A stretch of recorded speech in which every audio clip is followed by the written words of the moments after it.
E a gente começa hoje uma nova série. Nosso objetivo de estudo nesses próximos 3 domingos é a pessoa de Deus. Em um dos seus atributos mais extraordinários, daqueles mais marcantes na minha visão, a onipresença de Deus. O que crer em um Deus onipresente significa para você e para mim? Quais são os presentes da fé num Deus onipresente? O que é que isso tudo, o que esse assunto, o que esse atributo de Deus diz para mim a respeito de quem Ele é? E uma coisa a gente já pode ter certeza, e a Bíblia não me deixa duvidar disso. Deus não é um ser divisível, que como alguns seres mitológicos antigos, se partiam em vários pedaços e conseguiam estar em vários lugares ao mesmo tempo. Deus não se subdivide para conseguir dar atenção a todas as pessoas do mesmo modo.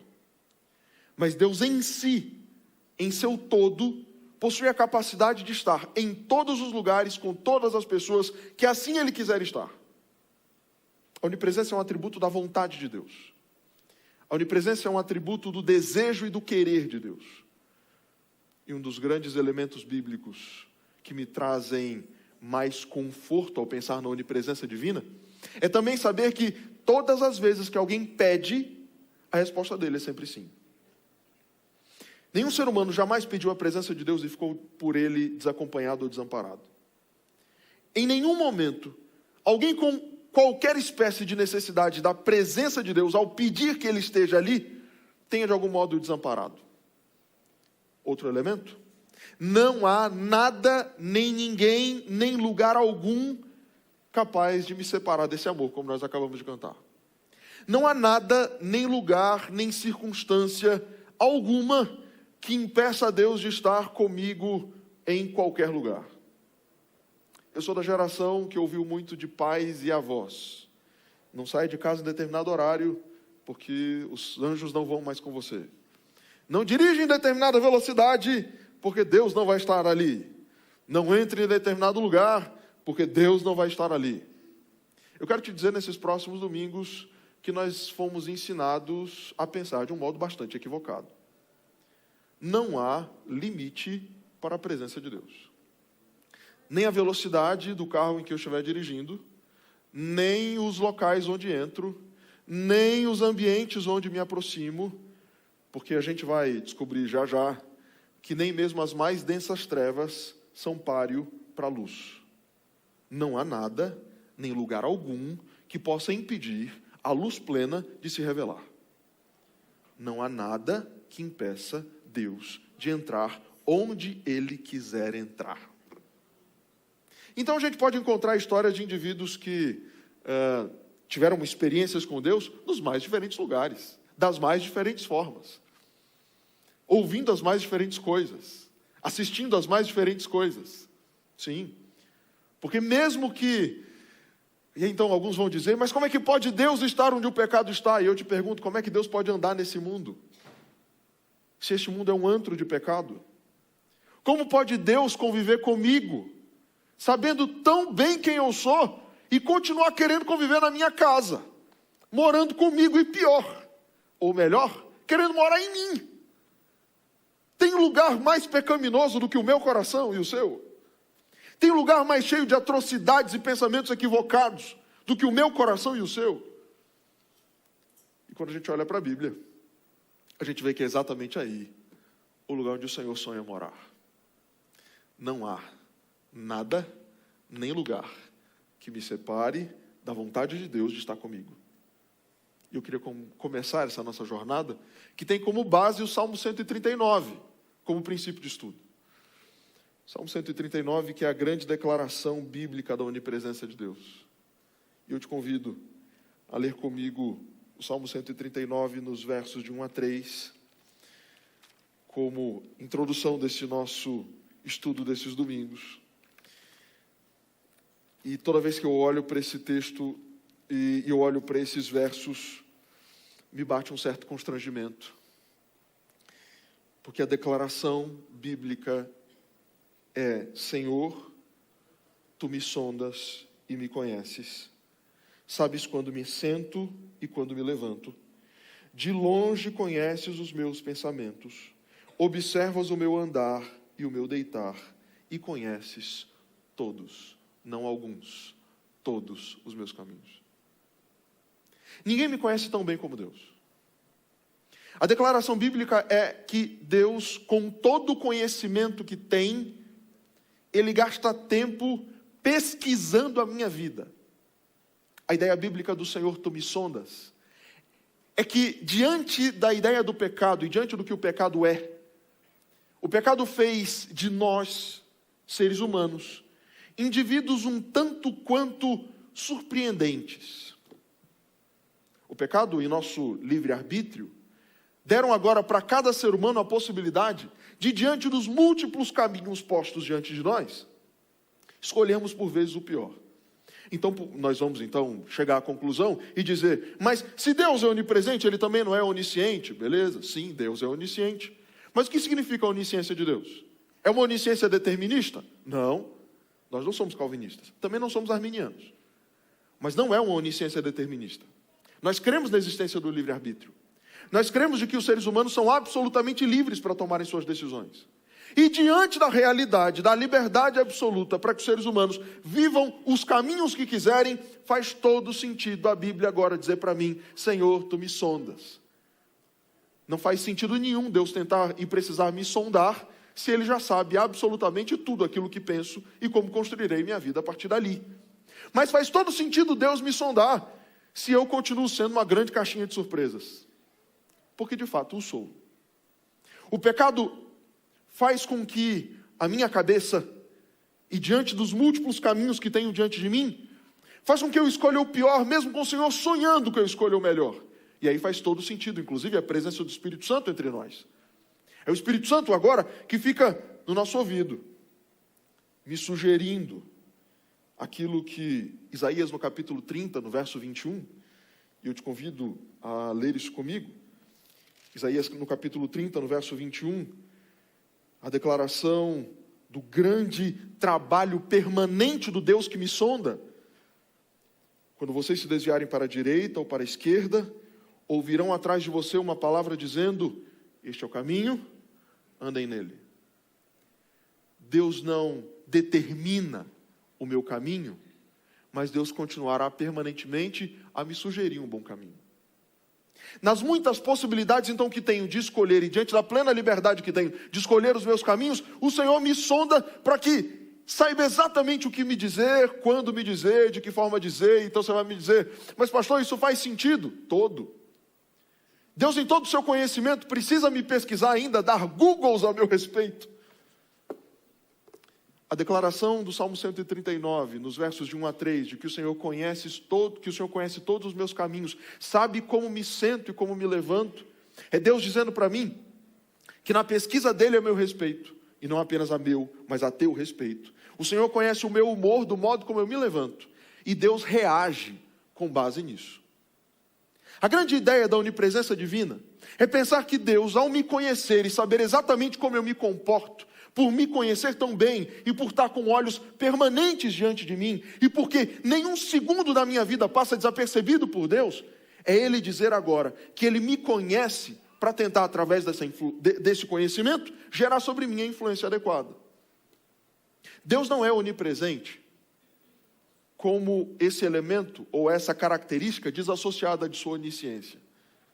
A onipresença mantém Deus onisciente e faz com que a onisciência dele seja possível. Toda vez que a gente conversa sobre atributos básicos de Deus, eu sei que isso envolve aspectos de crenças já previamente estabelecidas. A grande questão aqui é, diante de quem Deus é, e diante da revelação bíblica a respeito de Deus, o modo como Deus lida comigo, o modo como Deus lida com o ser humano, o modo como Deus lida com a história, não parte de elementos apenas gerais e universais. O que eu quero dizer para você com isso é que a história não é construída por um Deus que a dita à distância. a história é construída por um Deus que a conhece de perto, homem por homem, mulher por mulher. Deus não está liderando ou conduzindo a história pela manada. Deus não está olhando para indivíduos como apenas elementos de um conjunto. Deus não nos vê como pontos de uma reta infinita. Nós somos seres humanos individuais, específicos, e o Senhor conhece o número de fios de cabelo que existem na cabeça de todos nós. Ele conhece perfeitamente como você acordou hoje e o porquê você acordou do jeito que você acordou. Deus conhece exatamente a história do seu dia de ontem. E mais, Deus conhece até mesmo os nossos pensamentos. E aí, para mim, vai o ponto constrangedor para mim. Por vezes, nós não falamos o que queríamos falar, muito com medo do que as pessoas vão pensar a nosso respeito. Nós vivemos muito preocupados, por vezes, com a impressão que as pessoas terão a respeito de nós. Nos freamos, muito preocupados com a capacidade de termos a habilidade de nos relacionarmos socialmente. Mas pensar que Deus sabe exatamente aquilo que eu pensei hoje, e Ele continuar tendo interesse de pesquisar a minha vida, gera em mim um tanto...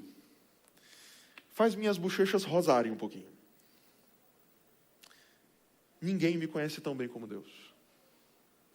Ninguém sabe exatamente aquilo que eu sou como Deus sabe.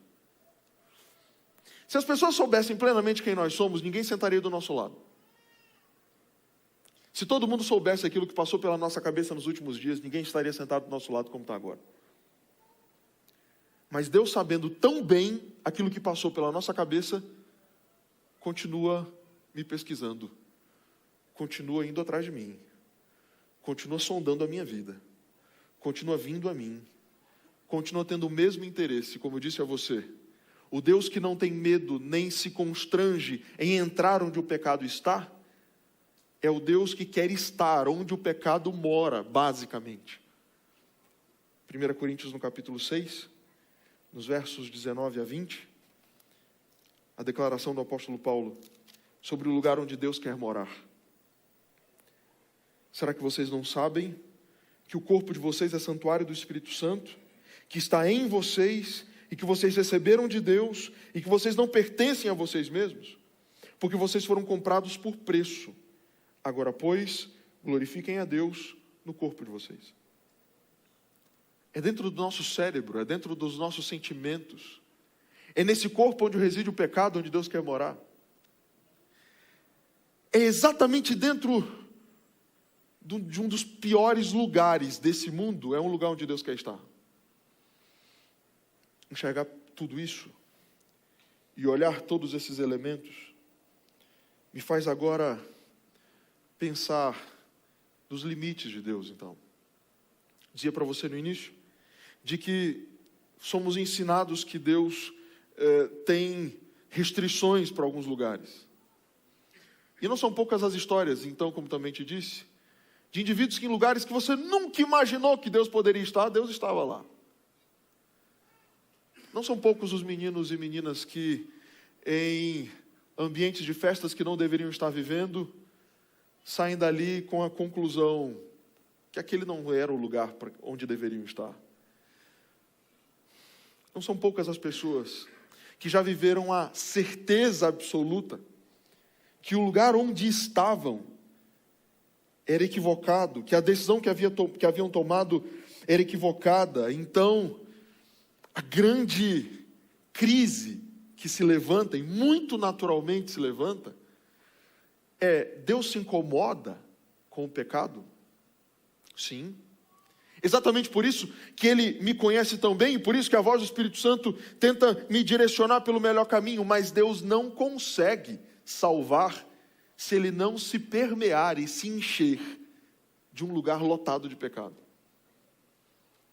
Então a gente começa, e alguns começam a dizer: mas pastor, esse evangelho do Deus que lida e se relaciona com o pecado parece muito com a ideia de um Deus que é capaz de salvar as pessoas como estão. Não. Na verdade, Deus é capaz de salvar as pessoas como elas são, muito mais do que como estão. Porque a realidade do pecado é muito mais do que um estado, é um fato do ser. É quem somos. Se Deus não admitisse salvar pecadores e se relacionar com pecadores, seria impossível para qualquer um de nós adorá-lo, entrarmos em sua presença, ouvirmos a sua voz e termos qualquer espécie de relacionamento positivo com Ele. A cruz do Calvário abriu para nós a possibilidade de termos livre acesso à presença de Deus. Diante dessa afirmação e dessa certeza, a onipresença divina é a plena declaração de sua graça.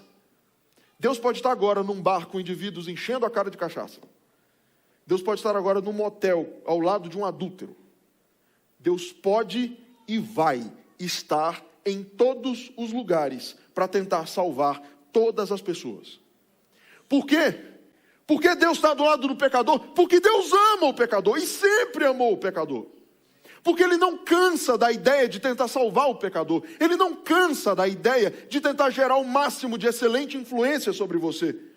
E foi porque um dia, você em pecado, recebeu a influência desse Deus soberano e cheio de graça. Foi exatamente por isso que um dia você o conheceu. Então você vai me dizer, mas pastor, eu nasci na igreja. Beleza. Mas foi exatamente por isso então que um dia Ele gerou em você conversão. Ninguém nasce convertido. Vamos lembrar que, de acordo com 1 João no capítulo 3, no verso 8, todo aquele que pratica pecado procede do diabo. Então, pecado é algo que nós nascemos com ele. Logo, procedência de Satanás é algo natural a todos os bebês, né, tio? Para todos. Todos nós nascemos assim. Vivemos assim. Nenhum de nós poderia ter a mínima influência de Deus se Deus não se misturasse com o pecador. Ou se não entrasse numa casa com pecado. Ou se não entrasse num coração cheio de pecado. Vou me lembrar o dia que um professor, falecido professor Luiz Nunes, pastor Luiz Nunes, evangelista, um homem de Deus que gerou no meu coração excelentes impactos. Foi o homem que fez meu curso de noivos, virou um grande amigo, falecido há alguns anos. E numa aula de soteriologia, que é a doutrina da salvação, ele apresentando para a gente no seminário como foi que ele conheceu a Deus. E nós, dentro da nossa cultura adventista, nós sempre demonizamos alguns lugares. E o cinema é um deles. Aprendemos a demonizar aquele lugar. Quando a gente, normalmente seminarista, são os indivíduos mais xiitas que existem. Amadurecem depois que saem do seminário. Mas basicamente ali é o ápice, da ortodoxia exagerada, da ortodoxia doentia. Não que a ortodoxia seja ruim, a ortodoxia é excelente, mas a nossa era exagerada. E aí então ele começa a apresentar a experiência de conversão dele. E ele era líder sindical, um dos dirigentes do antigo PCB, a gente está falando isso da década de 50, tá? Da década de 50, da coluna Júlio Prestes ainda, de movimentos de guerrilha e tal, e ele era envolvido com esse negócio todo. E ele era professor concursado do estado do Rio de Janeiro, do antigo estado da Guanabara, e ele no Rio de Janeiro entra no cinema para assistir Ben-Hur. E pela primeira vez, assistindo Ben-Hur, ele diz, cara, Deus é bom, né? Jesus é real. E ele diz para mim que ele sai dali chorando sem saber o que foi que tinha acontecido. Cara, Deus estava no cinema, usando um filme de Hollywood para converter um ativista sindical de extrema esquerda. Estava. E sabe o que mais? Está. Você começa a entender por que outras tantas coisas que a gente vai demonizando com o tempo aí. Então, indivíduos vão falando de The Chosen, por exemplo. É bom, é ruim? Cara, não vou julgar isso aqui. Mas, sabe que Deus pode gerar conversão para indivíduos assistindo Netflix? Por que pode? Porque Ele está ali. Deus está ali. Deus está ali. Um dia, numa reunião de evangelistas, uns anos atrás, eu ouvi no pastor Luiz Gonçalves citando a conversão de pessoas, de rapazes, que passaram a madrugada inteira usando drogas e foram assistir o estudo dele do Apocalipse no YouTube. E aí você começa a dizer, caramba, não, mas peraí, não, pastor, exageros aí agora. Os caras estão usando droga a madrugada inteira, vão assistir um estudo bíblico, e Deus vai falar com eles? Vai! Sabe por que vai? Porque Deus ama os usuários de drogas. Deus ama os caras da Cracolândia lá. E Deus está tentando, de alguma forma, também salvá-los. Mesmo que você demonize, inclusive, alguns indivíduos que estão lá agora, tentando melhorar a vida deles de alguma forma. Deus usa todo tipo de estratégia, de toda forma possível, para salvar o máximo possível. A grande característica da onipresença de um ser tão poderoso e tão maravilhoso é para dizer para você que para Ele não há limite, não há porta fechada para Deus. Mesmo que eu tranque ela do jeito que eu quiser. Mesmo que eu diga para Ele que eu não quero. Mesmo que eu seja o ateu mais convicto. E eu queria que o Rodrigo estivesse aqui, mas o dia que ele estiver aqui eu vou apresentar um ex-ateu convicto para vocês. Mas até mesmo os ateus mais convictos podem se encontrar com Jesus. Porque até mesmo no coração de ateus convictos, Deus pode bater na porta. E pode chamá-los a uma experiência com Ele. Sabe o que mais? Sabe por que eu estou batendo esse papo com você hoje? É que para você pare de estabelecer limite para um Deus que não tem limites. Porque Ele continua trabalhando com você. E continuou trabalhando com você. Porque Ele não desiste da gente. Só que os nossos pecados não são menos piores que os dos outros. Por isso, o Deus que está com você e entra na tua casa, mesmo ela sendo como é o Deus que também entra na casa do seu vizinho que briga o tempo inteiro. E talvez Deus esteja até mais lá do que cá, porque a gente não pode esquecer de uma outra dinâmica. Não é à toa que a Bíblia vai dizer onde abundou o pecado, superabundou a graça, para me dizer que onde há muito pecado, mais graça é necessária para aquele lugar. Talvez mais Deus ainda esteja aqui, tenha que agir e habitar ali. Saiba disso. Nós existimos por meio da intervenção da graça onipresente do Senhor Jesus. Confiamos nele e o conhecemos por conta disso. Existimos por conta disso. E então, te convido mais uma vez ao Salmo 139. Mas a ler agora os versos de 4 a 6. Porque agora a declaração de Davi é: a palavra ainda nem chegou à minha língua, e tu, Senhor, já a conheces toda. E talvez isso já faria Deus, já que Ele rejeitaria o pecador, e rejeitaria os indivíduos que erram, faria então Deus dizer: se ele já me conhece tão bem, então vai para lá. Vai para lá, Isabel, vai para lá, Vitor, quero saber de vocês não. Vocês são pecadores demais. Viu, Ricardo? Vai para lá. Mas qual é a reação de Deus diante do conhecimento que Ele tem a nosso respeito? Então, não esquece desses 2 versos agora. Tu me cercas por todos os lados e pões a tua mão sobre mim. Então Davi agora olha para Deus e diz: tal conhecimento é maravilhoso demais para mim, é tão elevado que eu não consigo entender. Eu não consigo entender como é que alguém me conhece tão bem e me cerca. Bota uma mão diante na minha frente, bota uma mão atrás de mim e bota uma outra sobre mim. Como é que Deus consegue fazer uma caixinha para proteger seres humanos que Ele conhece tão bem? Como é que Deus consegue agir na vida de gente tão mais ou menos como nós? Como Ele consegue? Sabendo exatamente o que pensamos, o que falamos e aquilo que não falamos só porque não tivemos oportunidade. Como é possível Deus, habitando em todos os nossos pensamentos, ainda ter a coragem de andar com a gente? Pois bem, é para que você não tenha dúvida do tamanho da graça dele. Deus não desistiu de salvar ninguém. Ninguém. Eu sei que tem muita gente que a gente olha com aquele sentimento e diz: Senhor, eu não estou vendo mais jeito disso aqui se resolver. E talvez agora comece a passar na sua cabeça o nome de muita gente que você vive muito preocupado com a salvação deles, né? E você vive muito preocupado sem saber do futuro, de como será e de como essas pessoas viverão. Mas o Senhor está lá, colocando a mão dele sobre esses indivíduos. Claro que quando a gente fala do aspecto salvação, eu volto ao elemento do livre-arbítrio absoluto que Deus dá a todos os seres humanos. Salvação não é resultado da determinação divina. Salvação é resultado da influência de Deus sobre o coração pecador, que agora diz para ele: Senhor, eu te aceito.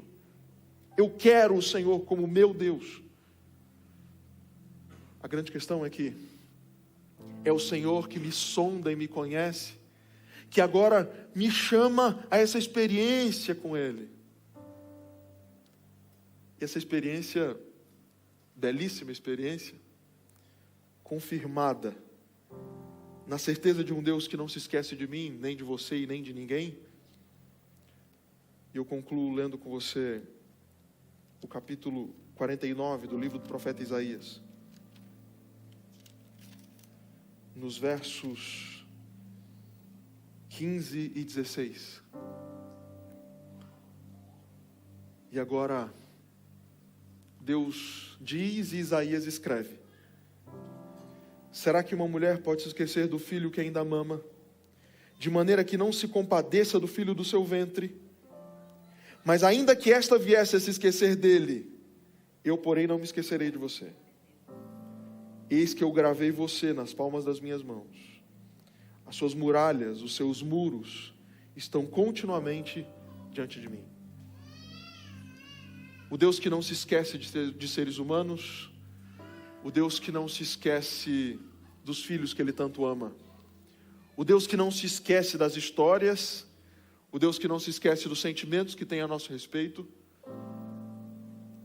o Deus que escreve como um lembrete permanente na palma da mão dele os nomes de todos nós. A gente pode começar a pensar em muita gente ou na nossa própria história. O tema de hoje tinha como grande objetivo de fazer louvar a Deus porque você está aqui. Porque todos nós somos resultado do milagre da onipresença de Deus. A nossa experiência com Ele é resultado do milagre da onipresença divina. Mas porque nós somos resultado desse milagre, talvez hoje tenha gente que precise muito da certeza de que o Senhor jamais se esqueceu de você e jamais vai se esquecer. Se algum dia você for tentado a pensar nisso, volta para esses textos. Volta para o Deus que te diz: olha, eu vou estar no teu ouvido todo dia dizendo para você por que caminho seguir. Volta para o texto e volta para Deus dizendo para você: olha, eu te sondo, eu te pesquiso, eu conheço o teu humor, conheço a tua dor, sei exatamente o que você está sentindo e você não está sozinho. Volta para a ideia de que mesmo que alguma coisa extraordinária aconteça, há um lembrete na palma da mão dele. Tem mãos furadas no céu. Toda vez que Jesus olha para elas, Ele diz: foi por conta dos pecadores humanos. Por isso eu não posso desistir deles.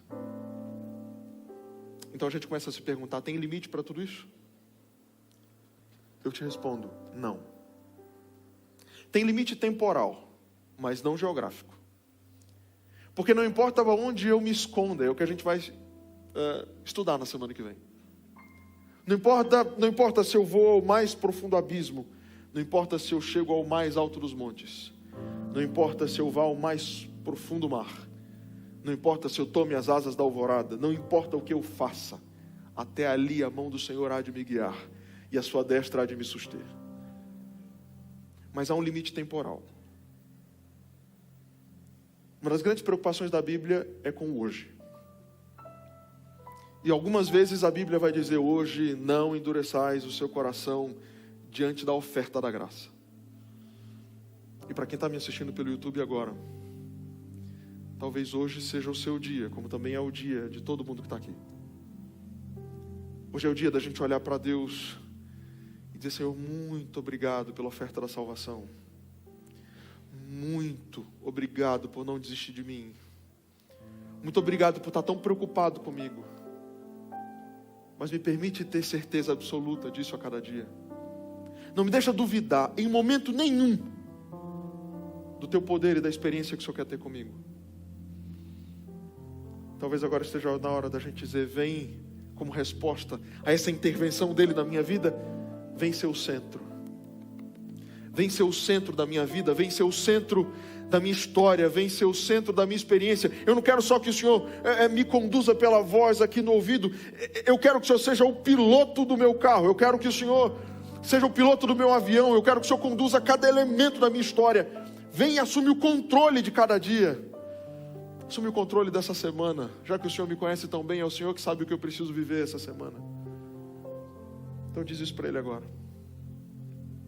Enquanto a gente canta essa música, entra na presença de Deus e usa essa música como resposta daquilo que você precisa dizer para Ele. Diz para Ele: Senhor, já que o Senhor me conhece tão bem, então vem ser o centro. Vem ser o tudo. Vem dar sentido a tudo. Vem e organiza tudo. Continua sendo onipresente na minha vida, mas agora assume outra posição. Não mais de influência, mas de total e absoluto domínio. Se você pedir isso para Ele, a resposta vai ser sempre sim. Que Deus te abençoe.